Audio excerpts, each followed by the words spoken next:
Your voice, your opinion, your community. Fact TV, free speech, protected.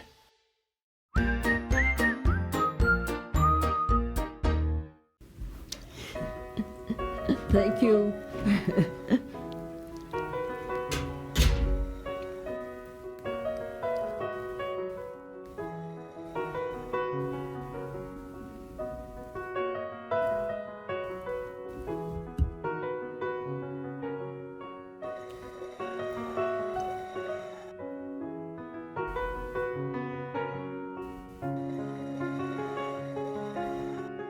Hello and welcome to The Art of Being Human.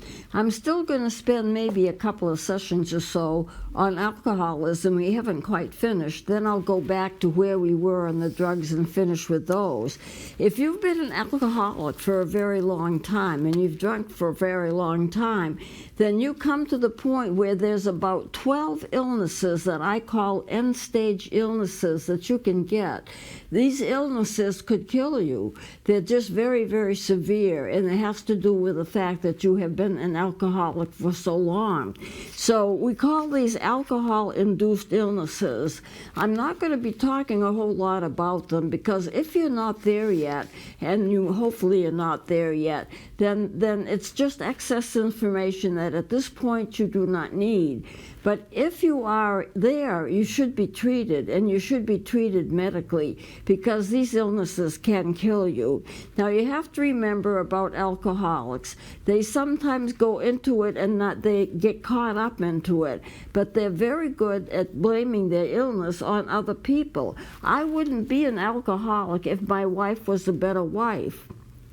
I wouldn't be an alcoholic if my children acted better toward me.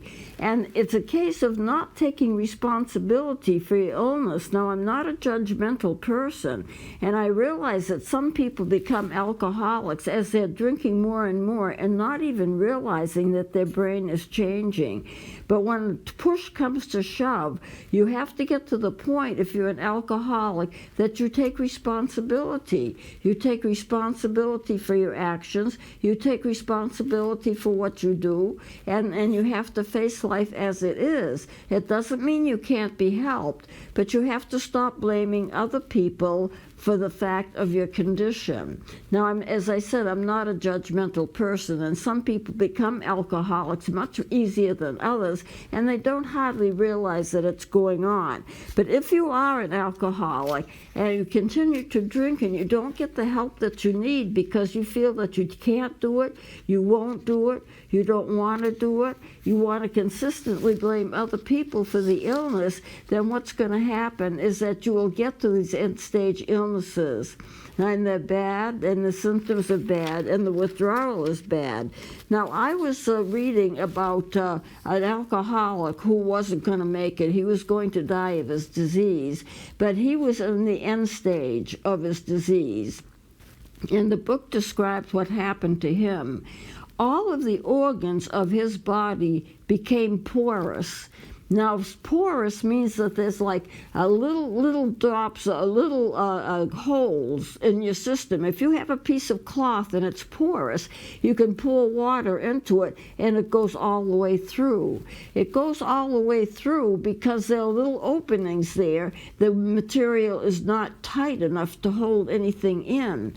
This particular man, all of his organs had become porous. The organs that have liquids in them, the stomach, for example, the kidneys, the liver, all of the organs that normally have their own fluids in them or they're working with body fluids, they couldn't hold on to them. So if he ate anything, it would go down into the stomach and then it would just kind of go into the abdominal cavity. All of the organs were leaking, in other words. They were porous organs and they were leaking. They could not hold on to their own fluids. And what happened with that is, of course, that he had to die from that. There was no fixing it. It comes to a point where you can't fix it. Now, I worked with a man and his wife, and he was having blackouts. I didn't realize how severe they were, but I made an appointment for him. Let's say I'm going to make up a date. Next Tuesday at 3 o'clock, I'll see you again. And his wife was there, and that's all right. And then before he left, I said, remember, remember, I'll see you next Tuesday at 3 o'clock. He said, what? I says, we just discussed your next appointment. It'll be next Tuesday at 3 o'clock. Oh, words to that effect. I don't remember the exact conversation. And he says, I didn't hear that. And all the time that he and my wife were talking about the appointment and what was to come next, he was having a blackout. But he didn't, I couldn't tell. He was talking normally, he looked normal, but all the way while he was having a blackout, he had no idea about what was going on. And so it was like back to square one. So alcoholics have a lot of big problems with their minds. Now, all illnesses are coded. Alcoholics are coded. And I didn't bring it in, but I will discuss it, and I probably will bring in the book. But there is a big book that's called the DSM. The DSM codifies and discusses every mental illness that's known to mankind. So let me describe this book, which I'm going to try to bring in next time. The DSM stands for Diagnosis and Statistical Manual of Mental Disorders. Let me say that again. Diagnosis and Statistical Manual of Mental Disorders. What it does is it codes, discusses, talks about every mental illness that's known to mankind. Anything from adjustment disorders to schizophrenia, it does it all. It codes everything. It talks about how an illness began, what its progress is, what its ending will be like, what the treatment methods are, everything that you can discuss about a mental disorder, this book, the DSM, has. And it's upgraded about every 2 or 3 years because different illnesses come and different illnesses kind of fade away. And it codes all of them. Every illness has a numeric code. Now, all illnesses that can lead to mental disorders are also coded and discussed. Anything from Parkinson, it has its own type of depression, it has its own type of mental disorder. Any cancer does as well. Heart trouble does as well.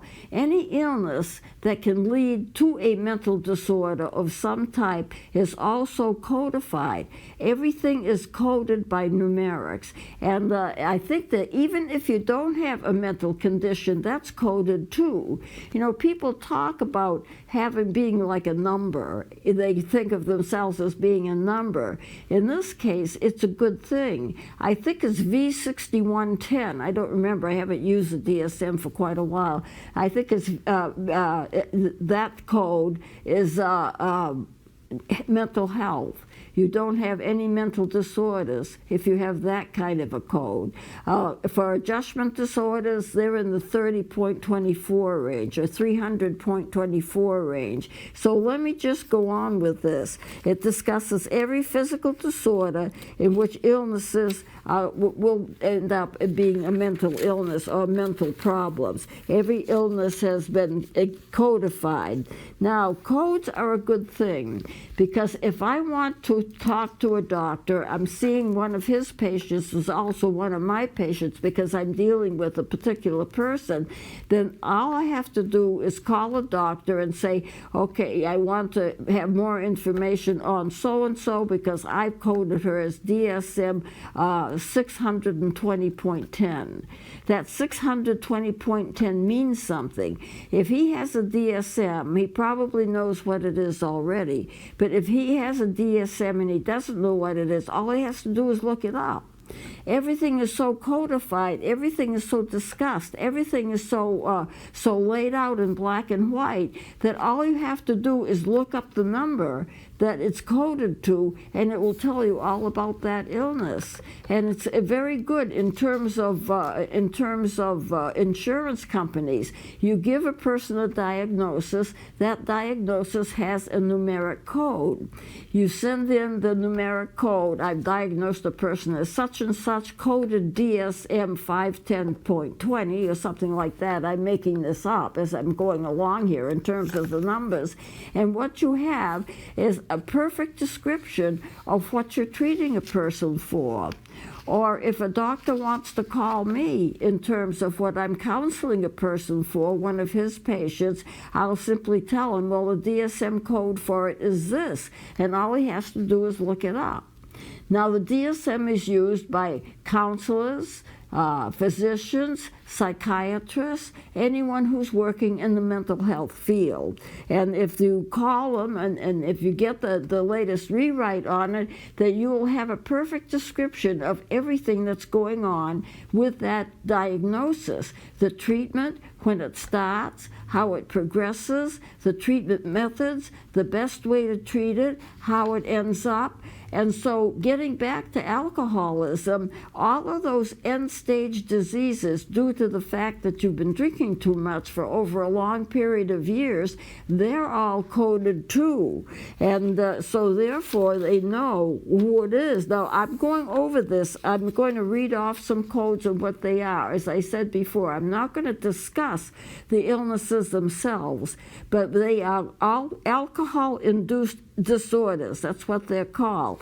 And the numbers, I'm going to give you some of the code numbers. Now, when I come in next time, I'm going to bring the DSM with me. I have an older copy. I've been out of practice for a while, but I'll show you exactly how they do it. And it's quite interesting. Everybody uses it.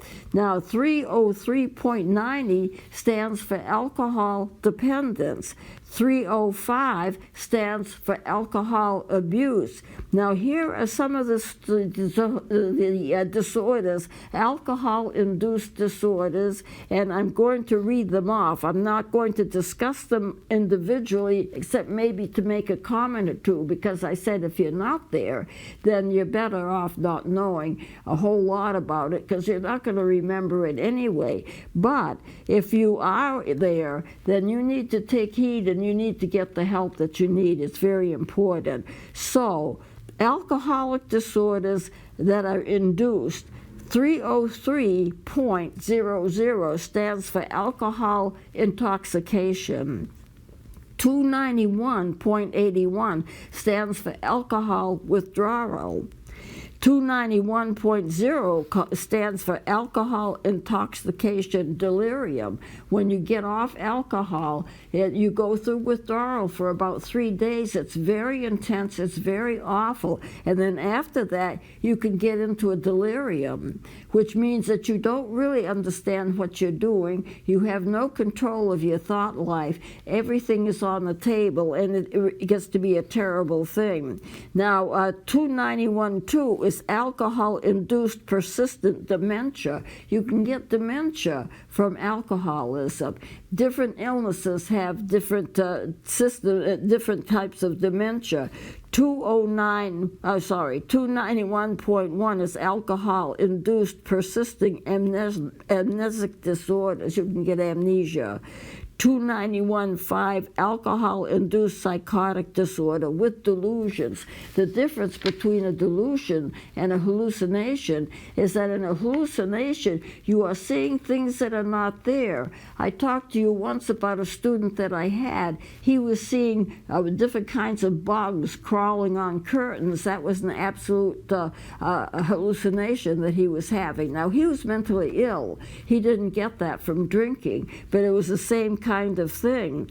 Delusions are when you are believing something that's not true. I had somebody that I was working with that was mentally ill, and they were having delusions. They thought people were in the walls taking pictures of me as I was dealing with her. And I said, you know, the walls are too thin. They can't handle it. But at the same time, she said, they're there. I can see them. They're in the walls taking pictures of us. So, but you can get that kind of delusional system when you're doing alcohol. So alcoholic-induced psychotic disorder with hallucinations, mood disorders, sleep disorders, and all of those serious things happen when you are actually involved with too much alcohol, and you are drinking over a period of time. You can get so seriously ill that it can kill you. Now we're coming to to the end of time here, I see by the clock, so I will bring in the DSM manual and discuss more of it, and as it relates to alcoholism, next time I come. Thank you for watching. Until next time.